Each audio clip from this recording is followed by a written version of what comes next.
এই পাড়ার রাস্তায় সরকারি একটা গার্লস স্কুল, হাজার হাজার ছেলে মেয়েরা এই রাস্তায় চলাফেরা করে। আপনার একটা জেকে একাডেমি বাচ্চাদের স্কুল, মডেলের মধ্যে সবচেয়ে সেরা স্কুল, 500 ছাত্রছাত্রী আছে এখানে। রাস্তায় পাচার খায়, কাদা মাখা, বৃষ্টি হলেই হাঁটু সমান পানি হয়ে যায়। প্রত্যেকটা ড্রেন দিক তাকান যায় না, পোক সাপ হাঁটতে হাঁটতে রাস্তার উপর ওঠে।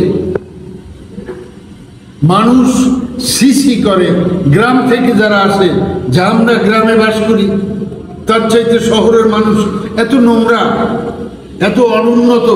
5 নম্বর ওয়ার্ডের এডিএলএ প্রাণকেন্দ্র, এখানে যে পরিমাণের বজ্র পদার্থ এগুলো হয়, এগুলো পৌরসভার কোনো কাজবাজ করে না।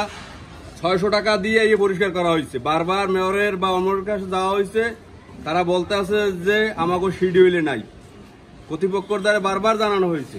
এই একটা গার্লস স্কুল, দোকানদারি সবগুলো পানির মধ্যে করা হয়। এই বেহালের অবস্থায় চলিয়ে যাইতে আছে দিনগুলো। আমাকে এইগুলো পানি আটু সমান পানির মধ্যে দিয়ে দোকানদারি করা লাগতে আছে।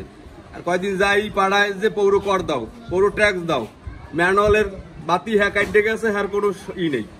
এগুলা যারা তারা অতি বিলম্বে এগুলো কাজ করে।